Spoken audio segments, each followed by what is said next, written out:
কেউ মোটরসাইকেল দুর্ঘটনায় আহত হয়ে বনে গেছেন জুলাই যোদ্ধা, কেউ আবার এলাকা ভিত্তিক গন্ডগোলে চোট পেয়ে নাম লিখিয়ে ফেলেছেন তালিকায়। অনুসন্ধানে এমন চরিত্রেরও সন্ধান মেলে মাদক নিয়ে মারামারির জেরে আহত হয়ে এখন এ ক্যাটাগরিতে নিয়মিত ভাতা তুলছেন বাদজানি, র্যাব, পুলিশ সদস্য সহ সাংবাদিকরাও। সুমন তানভীরের ধারাবাহিক প্রতিবেদনের শেষ পর্ব, ক্যামেরায় ছিলেন S A Bappi. Azimpur Eden কলেজের মূল ফটকে অপেক্ষা সঙ্গী সামিয়া নামে জুলাই আন্দোলনে অংশ নেওয়া এক শিক্ষার্থী, যার আহত হওয়ার ঘটনাটি প্রতীকী ছবি হয়ে ওঠে জুলাই সংগ্রামে। সংগ্রামে অংশ নেওয়া সবাই জানলেও দায়িত্বশীল কাউকেই মানানো যাচ্ছে না আহত এই মেয়ে সামিয়া। এখন পর্যন্ত জুলাই যোদ্ধার স্বীকৃতি মেলেনি তার, ঘুরতে হচ্ছে মন্ত্রণালয়ের দাঁড়ে দাঁড়ে। মাথায় ইনজুরি, হাতে ইনজুরি, পুরো বডিতে ইনজুরি, বাট ওরা তো আমাকে আমার ছবিটা নিয়ে ব্যবসা করতেছে। ঢাকা সিভিল সার্জনটা আমি জমা দিই, দেন হচ্ছে এটা আজকে 1 বছর পর এটা হচ্ছে মন্ত্রণালয়, স্বরাষ্ট্র মন্ত্রণালয় থেকে মুক্তিযোদ্ধা মন্ত্রণালয়ে এসেছে। বাধ্য হয়ে আহত সামিয়াকে সেদিন যারা হাসপাতালে নিয়ে যায় তাদের একজনকে খুঁজে বের করি আমরা। কথা হয় তার সঙ্গে। এই ছবিটা তো আপনি? হ্যাঁ, লাল জামা পরাটা আমার ছবি। কোলে করে যখন নিয়ে যাচ্ছেন সে হচ্ছে সাইমা। আমরা হ্যাঁ, ও আরো যে দুজন ছিলাম, যে ছেলেটা আছে ওনার নাম হচ্ছে শাহাদাত হোসেন, আর যে মেয়েটা আছে আদ্রিতা রয়। ওই সময় হচ্ছে ও সেন্সলেস হয়ে ওখানে পড়ে যায়। এখন প্রশ্ন হচ্ছে, জুলাই ভাতার তালিকায় যোদ্ধা হিসেবে এখন পর্যন্ত যে 15,000 নাম উঠেছে, সবার ক্ষেত্রেই কি ছিল এমন কড়াকড়ি? চলুন একটু অনুসন্ধান করা যাক। এই দৃশ্য সরকার পতনের পর 5 আগস্ট রাত 10টার মাদক ব্যবসাকে কেন্দ্র করে মিরপুর 10 নম্বরে তাণ্ডব চালানোর ঠিক পরের দৃশ্য এটি। ওই দিন এই যুবকদের রোষানলে পড়ে হাসপাতালে ভর্তি হতে হয় বেশ কয়েকজনকে। ডলার তাদেরই একজন। থানা থেকে ওই দিন আগুন লাগে। শ্যামলীর একটি হাসপাতালে ভর্তি হওয়ার পর ডলার নিজের মুখেই বলছিলেন কারা কেন তাকে আক্রমণ করেছে। 5 তারিখ মোটামুটি 10টা বাজে ওই মুফিজের ছেলে আলী, হাসান, কুরবান এরা সবাই মিলে মনে করেন হঠাৎ করে আমার উপরে হামলা করছে। অনেক এখানে একটা কোপ দিছে, আর এই জায়গায় আমার শটগান দিয়া গুলি করছে। ওই মাদক ব্যবসায়ী মুফিজ পুলিশ ধরছিল, পরে আমাদেরকে পুলিশ বলছে যে সাক্ষী দিতে, পরে আমরা সাক্ষী দিছি। অথচ হাসপাতাল থেকে ছাড়া পাওয়ার পর এই কাগজপত্র জমা দিয়েই তিনি হয়ে ওঠেন এ ক্যাটাগরির জুলাই যোদ্ধা। প্রতি মাসে সরকার থেকে পাচ্ছেন 20,000 টাকা। ডলার তো জুলাই যোদ্ধা না? তো তার কাগজে তো এই নাম্বার দেওয়া, তো আপনার নাম্বার কেন দেওয়া? এই নাম্বারটা যখন ভর্তি করছিলাম আমি ভর্তি করছিলাম বড় হয়ে। তো চূড়ান্ত ভাবে যখন গেজেটেড হয়েছে তখন নাম্বারটা ডলারের নাম্বার আসবে না, আপনার নাম্বার কেন যাবে? ডলার কি নাম্বার তো কি দেয় নাই নাকি? অনুসন্ধানে এমন চরিত্রের দেখা মেলে জাদুর কাঠিতে যারা জুলাই যোদ্ধা হিসেবে ভাতা তুলে যাচ্ছেন, নিয়েছেন এককালীন টাকাও। এই যেমন ভোলার একটি বেসরকারি টেলিভিশনে সাংবাদিকতা করা আদিল হোসেন। 21 জুলাই সংবাদ কভার করতে গিয়ে মোটরসাইকেল দুর্ঘটনার শিকার হন তিনি, যেটি নিয়ে হয় সংবাদও। পরবর্তীতে সেটিকে পুঁজি করেই তিনি বনে যান ভাতাভুক্ত জুলাই যোদ্ধা। যে মোটরসাইকেলটি সেদিন দুর্ঘটনার শিকার হয় সেটির চালকের সঙ্গে কথা হয় আমাদের। আদিল একা একা জুলাই যোদ্ধা বনে যাওয়ায় এখনো তার মনে আক্ষেপ আছে। এই ব্যক্তি নিজেও চিত্র সাংবাদিক। সেদিন একসঙ্গেই সংবাদ কভারেজে যাচ্ছিলেন তারা। বাজারের আগে একটা অ্যাক্সিডেন্ট করছিলাম ওই চ্যানেল 24 টপুর সাথে। গাড়ি চালাচ্ছিল কে? আমি উনি আর কি একা একা আবেদন করেছিল, পরে বলছিল যে তোমার নামটা আমি ঢুকিয়ে দিই। আপনার সাথে আমি একই টাইমে অ্যাক্সিডেন্ট করছি, আপনি যেহেতু আপনার নাম ইন করছেন আমার নাম করেন নাই, তাহলে আর এখন দরকার নেই। পরে আমাকে ছাড়ছিল অনেক, কারণ আমি না করছি। ভোলার জুলাই আন্দোলনে যারা অগ্রগামী ছিলেন তারাও বিষয়টি নিয়ে ক্ষুব্ধ। বঙ্গবন্ধু শিশু কিশোর নামে একটি সংগঠনের সাধারণ সম্পাদকের পদেও নাকি ছিলেন এই সাংবাদিক। সে তো একজন সাংবাদিক ছিল, জুলাইতে আহত হয় নাই। সে হচ্ছে গিয়ে আপনার মোটরসাইকেল অ্যাক্সিডেন্টে আহত হয়েছিল। সে ভাতাটা তো পাইছে। তার নাম হচ্ছে তপু তালুকদার। সে এখানে একটু কারসাজি করছে। তপু তালুকদার বাদ দিয়ে আদিল হোসেন যাচাই বাছাই কমিটিতে ছিল, ওরা বুঝতে পারে না, ওরা ভাবছে যে হয়তো টাকার কোনো আহত। আমরা যখন সিভিল সার্জনকে জিজ্ঞেস করছিলাম, স্যার এটা তো আমরা জানি না বা কিভাবে আসছে, উনি বলছে যে ঢাকা থেকে নাকি লিস্ট পাঠিয়েছে, এই তথ্য মন্ত্রণালয় থেকে নাকি রিকোয়েস্ট করা হয়েছে। এটা তো ভাইয়া কপি করছে আর কি, একদম ভুলেই যায়। তবে ফোন ধরে না এই সাংবাদিক।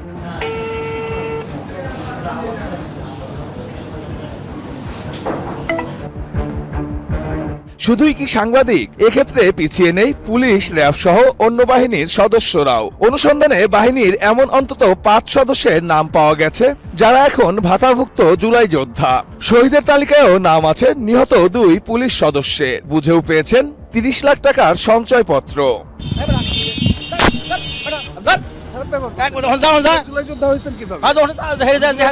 এসব নিয়ে প্রশ্ন করতে গিয়ে এক পুলিশের রোশানলে পড়তে হয় প্রতিবেদককে। 24 জুলাই শাহবাগ থানায় কর্মরত থাকার পরও নিয়মিত ভাতা তুলছেন তিনি।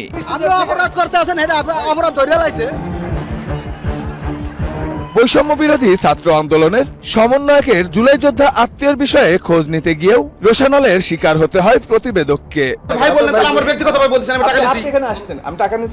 জয়পুরহাট জেলার প্রধান সমন্বয়ক হাসিবুলের বড় ভাই আনিসুল জুলাই যোদ্ধার ভাতা তুললেও অধিদপ্তরে জমা দেওয়া হাসপাতালের রেজিস্ট্রেশন আইডির কোনো অস্তিত্বই নেই। আমাদের ওই দিন জুলাই যে আহত হয়েছিল ওই পুলিশ কেস খাতায় এই নামে কোনো এন্ট্রি নাই এবং রেজি কোনো মিল নাই। মিলে নাই, এই সিরিয়ালই নাই আপনাদের? না, এটা তো তাহলে কি ভুয়া, পুরা ভুয়া। রেজিস্ট্রেশন ওনারা বানাইছে। একই জেলার এই সমন্বয়কের বাড়িতে কাজ করা গৃহকর্মীর মেয়েকেও বানিয়ে দেওয়া হয়েছে জুলাই যোদ্ধা। ও মারামারি আমরা তো জানি না, ওই তো দৌড়া পারে না, যায় ওখানে বাড়ি খায় পড়ে গেছে। সেদিন তো আপনি জুলাই আন্দোলন হ্যাঁ, আমরা তো মারামারি ওলা ওর জন্য যাইনি বা চিকিৎসার কাগজপাতি ওলা সব ওলা নিচল। সঞ্জিত নিছিল, হ্যাঁ পরে সঞ্জিতই জানাইছে যে রূপ হয়েছে। হ্যাঁ। অনুসন্ধানে এমন ব্যক্তিরও সন্ধান মেলে এলাকায় আধিপত্য বিস্তারকে কেন্দ্র করে হওয়া গন্ডগোলে নিজের হাতে বোমা ফাটিয়ে রায়হান এখন জুলাই যোদ্ধা। এমনকি সরকারি খরচে প্রায় 1 কোটি টাকা ব্যয়ে চিকিৎসা নিয়েছেন থাইল্যান্ডে। হাসপাতালে থাকা তার নথি জালিয়াতি করে এই অপকর্ম করে রায়হান। গ্রেনেড বাস ইনজুরি 12 ঘন্টা আগে হয়েছে। 12 ঘন্টা তাহলে আপনি যে তথ্য দিলেন সেটাই তো 8 তারিখে সে ভর্তি হলো, 8 তারিখে পাইলো যে 12 ঘন্টা আগে তার এই বোম বাস্ট হয়েছে, মানে 7 তারিখ হয়েছে। রায়হানের নিজ জেলা মাদারীপুরে গিয়ে মেলে আরো চাঞ্চল্যকর তথ্য। এলাকাবাসী তুলে ধরেন মূল ঘটনা। আমাদের এই সাইড আর ওই সাইড একটা দরবারে, ওই দরবারে ইটপাটকেল মারামারির সময় ওর হাতে বোম ছিল, ওরা মেবি আমাদের বোমও মারছে। হাতে আপনার ওই যে ইট আছে না, ওই ইট যে ওর হাতে পড়ছে, সাথে সাথে ব্লাস্ট হয়। কবে হয়েছিল মনে আছে? 8ই আগস্ট। তবে রায়হানের এই অপকর্ম ঢাকতে প্রতিবেদককে নানাভাবে ম্যানেজ করার চেষ্টা করে তার পরিবার। না না না, ভাই ধরবেন কেন আপনি? আপনি আমার ভাইয়ের মতো, না না না না, আমার একটা ভাই হাত গেছে যে বুঝছেন, না, হাতটা তো আপনার জুলাইয়ে যায় নাই বলে। যায় না, এইটা রাহেল ভাই। না না না, ওইটা আপনারা সারা দেশে গেজেটের জুলাই যোদ্ধার সংখ্যা 14,370 জন। এখন পর্যন্ত এইসব যোদ্ধাদের 170 কোটি টাকা ভাতা দিয়েছে রাষ্ট্র। মোট ব্যয় প্রায় 1000 কোটি টাকা। এই শহীদ মিনার থেকেই ঐতিহাসিক জুলাই অভ্যুত্থানের 1 দফা দাবির সূচনা। তাই এই জায়গাটিতে দাঁড়িয়েই আক্ষেপ নিয়ে বলতে চাই, আমাদের মাত্র 3 সপ্তাহের অনুসন্ধানে এমন অসংখ্য ভুয়া জুলাই যোদ্ধার বিষয়ে অভিযোগ মিলেছে। সময় স্বল্পতার কারণে যার সবগুলোর বিষয়ে প্রমাণ মেলাতে পারিনি আমরা। তবে জুলাই যোদ্ধাদের প্রত্যাশা, জুলাইয়ের আবেগ নিয়ে যারা বাণিজ্য করেছে তাদের চিহ্নিত করে ব্যবস্থা নেবে সরকার। প্রয়োজনে নতুন করে হবে আবার যাচাই বাছাই। কেন্দ্রীয় শহীদ মিনার থেকে সুমন তানভীর, ৭১। বিশ্ব যুব দিবস উপলক্ষে আয়োজিত অনুষ্ঠানে এই মুহূর্তে কথা বলছেন তথ্য ও সম্প্রচার মন্ত্রী জহিরুদ্দিন স্বপন। দর্শক, আমরা সরাসরি চলে যাচ্ছি সেখানে। Tariq Rahman, with his all steps, he did prove that he does mean it. And we did see that the value of sports, the value of youth, the value of creativity, the value of the contribution to change, face the challenges of climate issues, all the uncommon issues already had been taken place in our table, in our cabinet, in our policy making table, in our ministerial table. So it proves that our government is already properly recognized the issues and the challenges. So I think it will be more relevant, the International Youth Day program, that the international forum like United Nations should come up with more density program and more awareness and more cordiality. Thank you everyone. Assalamu alaikum. Bangladesh Jindabad. দর্শক, বিশ্ব যুব দিবস উপলক্ষে আয়োজিত অনুষ্ঠানে এতক্ষণ সরাসরি যুক্ত ছিলাম আমরা। বক্তব্য রাখছিলেন তথ্য সম্প্রচার মন্ত্রী জহিরুদ্দিন স্বপন। ফ্যাসিবাদকে খুশি করতে একটি দল ৭১কে মুছে ফেলার চেষ্টা করছে বলে অভিযোগ করেছেন প্রধানমন্ত্রীর রাজনৈতিক উপদেষ্টা ও বিএনপির সিনিয়র যুগ্ম মহাসচিব রুহুল কবির রিজভী। সকালে বনানী কবরস্থানে আরাফাত রহমান কোকোর ৫৭তম জন্মদিনে তার কবরে শ্রদ্ধা জানিয়ে এসব কথা বলেন তিনি। বলেন, ফ্যাসিস্ট হাসিনা জিয়া পরিবারকে ধ্বংস করতে যা করার দরকার তার সবকিছুই করেছেন। রিজভী আরও বলেন, সব আন্দোলনে একটি দল দেশের মানুষের সঙ্গে শত্রুতা করলেও এখন তারা এককভাবে জুলাইয়ের কৃতিত্ব নিতে চায়। ফ্যাসিস্ট হাসিনাকে খুশি করতে ৭১কে ছোট করে অনেকেই জিয়াউর রহমানের অবদানকে মুছে ফেলার চেষ্টা করছে বলেও অভিযোগ করেন প্রধানমন্ত্রীর রাজনৈতিক উপদেষ্টা।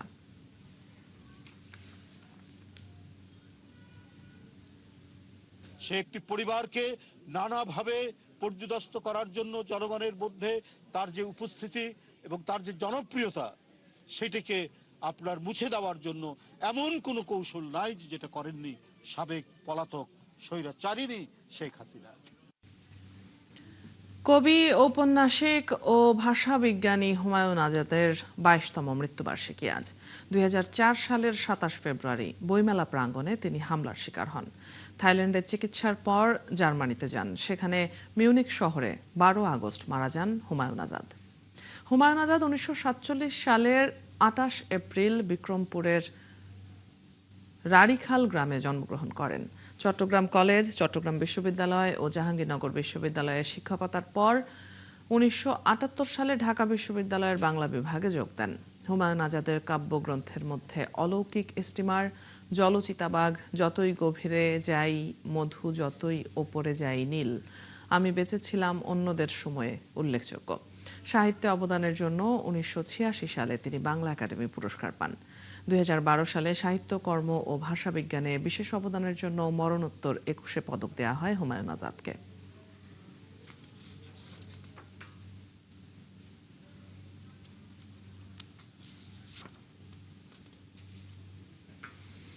গোপালগঞ্জের কাশিয়ানীতে ট্রেনে কাটা পড়ে ২ যুবকের মৃত্যু হয়েছে। বুধবার ভোরে ২ যুবকের মরদেহ পাওয়া যায়। নিহতরা হলেন মেহেদি শেখ এবং হাসিব গাজী। মঙ্গলবার রাতে আনুমানিক 10:30টার দিকে উপজেলার মহেশপুর রেল স্টেশনের কাছে বাদশাহ খানের বাড়ির পাশে এই দুর্ঘটনা ঘটে। কাশিয়ানী থানার ভারপ্রাপ্ত কর্মকর্তা মাহফুজুর রহমান জানান, ঢাকা থেকে খুলনাগামী জাহানাবাদ এক্সপ্রেস ট্রেনের নিচে কাটা পড়ে তাদের মৃত্যু হয়েছে বলে ধারণা করা হচ্ছে। স্থানীয়রা ভোরে হাঁটার সময় রেল লাইনের ওপর মরদেহ পড়ে থাকতে দেখে পুলিশকে খবর দেয়। নিহত 2 জন মাদকাসক্ত ছিল বলে জানায় তারা।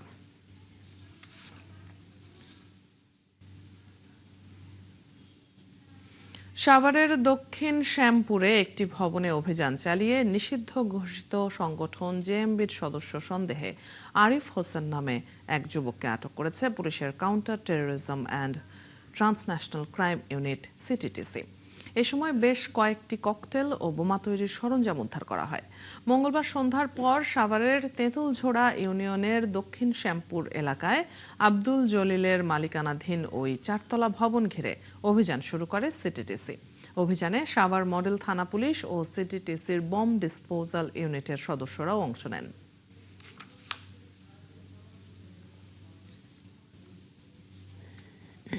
প্রশাসনের মাধ্যমে যে আমাদের এলাকায় এখানে আপনার এক জঙ্গি বাহিনী আর কি এখানে আস্তানা বাঁধছিল, বেশি দিন হয় নাই, তারা কিছুদিন যাবত আসছে। এখানে কিছু বম পাওয়া গেছে, বমের রাসায়নিক পদার্থ কিছু ছিল। এই কর্মকাণ্ডের সাথে যারা জড়িত ছিল ওরকম একজন লোক নিয়ে আসছে, তার মাধ্যমে জানতে পারছে যে এখানেও ওনাদের লোকজন এখানেও আছে। আমাদের ডিএমপি ঢাকার বম ডিসপোজাল ইউনিট এখানে উদ্ধার অভিযান পরিচালনা করছে। এর আগে ডিএমপির সিটিটিসির একটি টিম গোপন সংবাদের মাধ্যমে জানতে পারে যে এখানে জেএমবির সদস্যরা অবস্থান করছে এবং তাদের কাছে বিস্ফোরক জাতীয় দ্রব্য আছে। সেই এর প্রেক্ষিতে আমাদের হেমায়তপুর থানা পুলিশ এবং আমার থানা পুলিশের সহায়তায় একজনকে আটক করার পর তার দেওয়া তথ্যের ভিত্তিতে তার কাছ থেকে প্রাথমিকভাবে 5টি ককটেল সহ বিস্ফোরক জাতীয় কিছু দ্রব্য উদ্ধার করে। এরপরে সে এই বাড়ির সন্ধান দেয়। সিলেটের সুরমা নদীতে অবৈধ লিজ ও বালু উত্তোলনের কারণে দেখা দিয়েছে ভাঙন।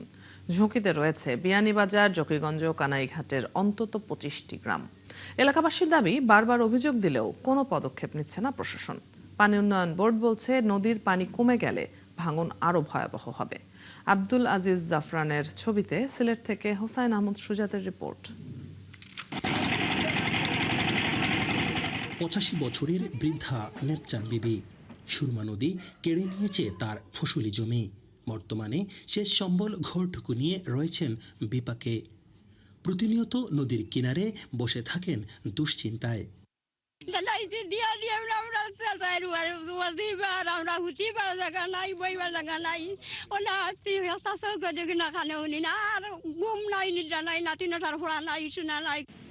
সিলেটের সুরমা নদীতে লিজ বহির্ভূত অবৈধ বালু উত্তোলনের কারণে জকিগঞ্জ, কানাইঘাট, বিয়ানীবাজার উপজেলার বিভিন্ন স্থানে ভয়াবহ ভাঙন শুরু হয়েছে। এরই মধ্যে জকিগঞ্জ, কানাইঘাট উপজেলার অন্তত 25টি গ্রাম ভাঙনের ঝুঁকিতে রয়েছে। নদীপাড়ের বাসিন্দাদের দাবি, অবৈধ বালু উত্তোলনের বিষয়টি প্রশাসনকে বারবার বলা হলেও কোনো পদক্ষেপ নিচ্ছে না তারা। প্রতিবাদ করলে উল্টো হামলা মামলার কবলে পড়তে হয় ভুক্তভোগীদের।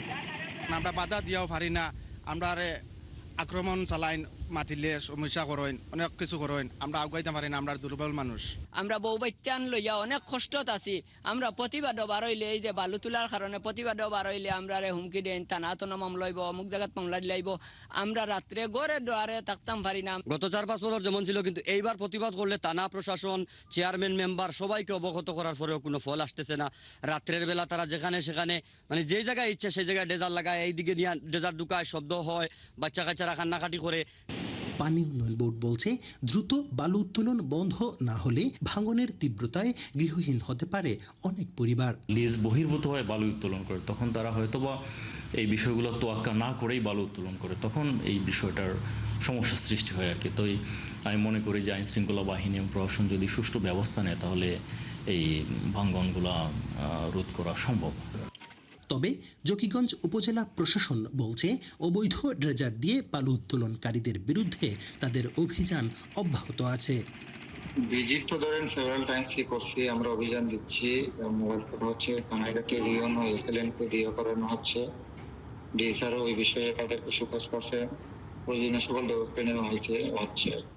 পানি উন্নয়ন বোর্ডের তথ্য বলছে, জকিগঞ্জের শরীফাবাদ, কুনাগ্রাম, নোয়াগ্রাম, চকগ্রাম, বুরহানপুর, বারৈগ্রাম, পৈলগ্রাম, দীঘিরপাড় বর্তমানে বেশি ভাঙনের ঝুঁকিতে।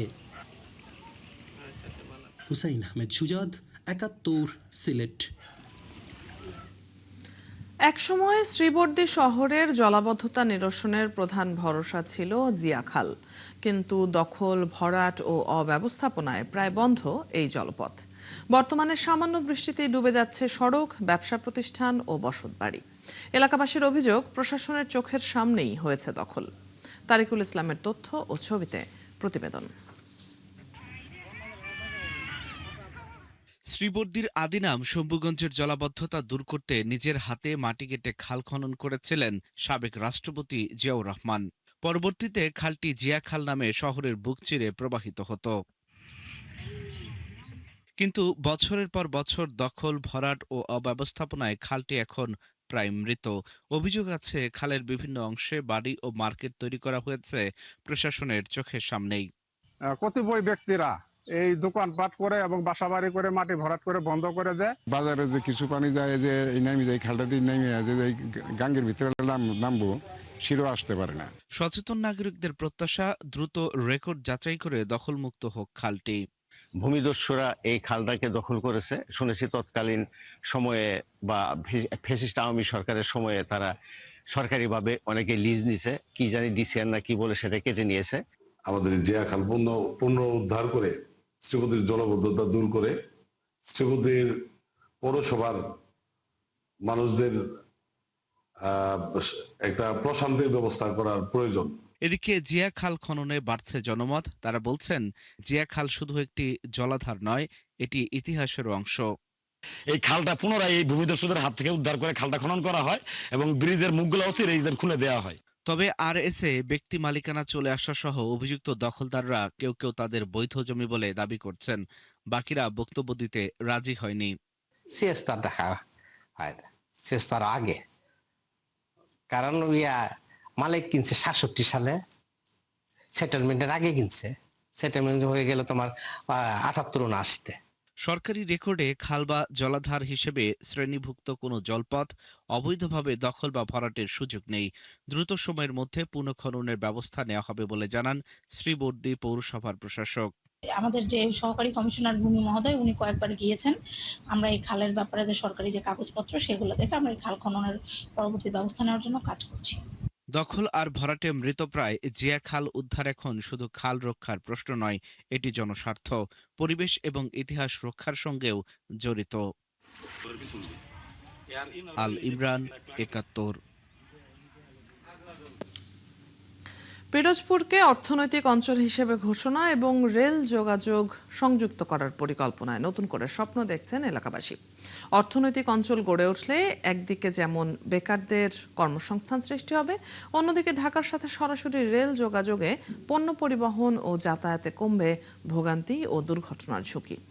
ঘোষিত পরিকল্পনা দ্রুত বাস্তবায়নের দাবি লোকজনের। তরিকুল ইসলামের তথ্য ও ছবিতে প্রতিবেদন। পিরোজপুরে সরকার ঘোষিত অর্থনৈতিক অঞ্চল এবং রেল যোগাযোগ সংযুক্ত পরিকল্পনায় নতুন করে স্বপ্ন দেখছেন এই জেলার মানুষ। রেল সংযোগে পণ্য পরিবহন সহ ঢাকা সহ সারা বাংলাদেশের সাথে তৈরি হবে নিরাপদ যাত্রা। লোকজন বলছেন, বহু বছর ধরে পিরোজপুরের শিল্পায়ন ও রেল যোগাযোগের দাবি জানানো হলেও বাস্তবে তেমন অগ্রগতি হয়নি। অর্থনৈতিক অঞ্চল ঘোষণা হলে বেকারত্ব নিরসন সহ এই পিরোজপুর জেলায় বিনিয়োগের পরিমাণ বাড়বে, শিল্প অঞ্চল তৈরি হবে, বিভিন্ন শিল্প কারখানা গড়ে উঠবে। পিরোজপুরের যারা বেকার রয়েছে, অনার্স মাস্টার পাস করার পর অসংখ্য ছেলেপেলে এখন ঘুরে বেড়াচ্ছে, এদের কর্মসংস্থান সৃষ্টি হবে এবং পিরোজপুরের সম্পূর্ণ পরিবর্তন আশা করি অর্থনৈতিক অঞ্চলের মধ্যে দিয়ে। যেহেতু এখানে বেকারত্বের হার বেশি, শিক্ষার হারও বেশি, সেই হিসেবে আমরা সাধারণ শিক্ষার্থীরা কর্মসংস্থানের সৃষ্টি হবে, তার জন্য আমরা খুব খুশি। তো আমরা আশা করি মাননীয় প্রধানমন্ত্রী যে উদ্যোগ নিয়েছেন পিরোজপুরের জন্য ইকোনমিক জোন করবেন, তাতে নিঃসন্দেহে পিরোজপুরবাসী উপকৃত হবে। অর্থনৈতিক অঞ্চল প্রতিষ্ঠার মাধ্যমে দেশি বিদেশি বিনিয়োগ বৃদ্ধি পাবে এবং শিল্পায়নের গতি ত্বরান্বিত হবে বলে মনে করছেন পিরোজপুরের জেলা প্রশাসক। এই দুটি পরিকল্পনা বাস্তবায়নে জেলা প্রশাসন, সংশ্লিষ্ট সকল দপ্তর, বিনিয়োগকারী, স্থানীয় জনপ্রতিনিধি এবং জনসাধারণকে সাথে নিয়ে বাস্তবায়নের সর্বাত্মক সহযোগিতা প্রদান করবে। এখানে অর্থনৈতিক অঞ্চল এবং রেল যোগাযোগ স্থাপন হলে ব্যাপক কলকারখানার সৃষ্টি হবে এবং প্রচুর কর্মসংস্থানের সৃষ্টি হবে বলে জানালেন পিরোজপুর ১ আসনের সংসদ সদস্য। আমি বিশ্বাস করি এবং এটাই হওয়ার কথা যে এখানে ব্যাপক কলকারখানার সৃষ্টি হবে এবং কলকারখানার স্থাপন হলে পরেই প্রচুর পরিমাণে কর্মসংস্থান সৃষ্টি হবে, আমাদের বেকারত্ব দূর হবে, আমাদের পিরোজপুরের মানুষের আর্থসামাজিক উন্নয়ন হবে। পিরোজপুরের শিল্প কারখানা গড়ে উঠলে শুধুমাত্র স্থানীয় চাহিদা পূরণ করবে না, বরং রপ্তানি কার্যক্রম শুরু হবে বলে জানান গৃহায়ন ও গণপূর্ত প্রতিমন্ত্রী। পিরোজপুর জেলা অর্থনৈতিকভাবে যেসব কার্যক্রম যখন শুরু হবে, ব্যবসায়িক কার্যক্রম, দেখা যাবে যে আমাদের সবার জীবন মান উন্নয়ন হবে এবং আমরা আমাদের এই পিরোজপুর জেলা থেকে একটা ভালো পরিমাণের আপনার কর্মসংস্থানের ব্যবস্থা হবে এবং আমরা আমাদের জাতীয় রপ্তানিতে আমরা একটা ভূমিকা পালন রাখতে পারব। জেলায় পরিকল্পনাগুলো বাস্তবায়িত হলে যোগাযোগ ব্যবস্থার উন্নয়ন, বিনিয়োগ, অর্থনৈতিক উন্নয়ন ও কর্মসংস্থান বৃদ্ধি পাবে, যা শুধু পিরোজপুর নয়, গোটা দক্ষিণাঞ্চলের অর্থনীতিতে নতুন গতি নিয়ে আসবে। আল ইমরান, ৭১। আজ বিশ্ব হাতি দিবস। যতই দিন যাচ্ছে হাতির চলার পথ ও আবাসস্থল দখল করছে মানুষ। এতে হাতি চলে আসছে লোকালয়ে।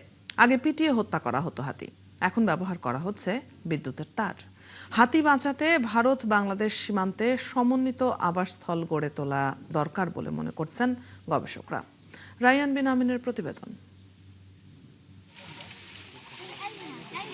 একটা সময় ভারতের মেঘালয় ও বাংলাদেশের মধ্যে অবাধে চলাচল করত হাতি। তবে ২০১৯ সালের পর ভারত সীমান্ত বন্ধ করায় কিছু হাতি আর ফিরতে পারেনি। আটকে পড়া হাতিগুলো দুই দেশের মাঝখানে বেঁচে থাকার সংগ্রাম করছে।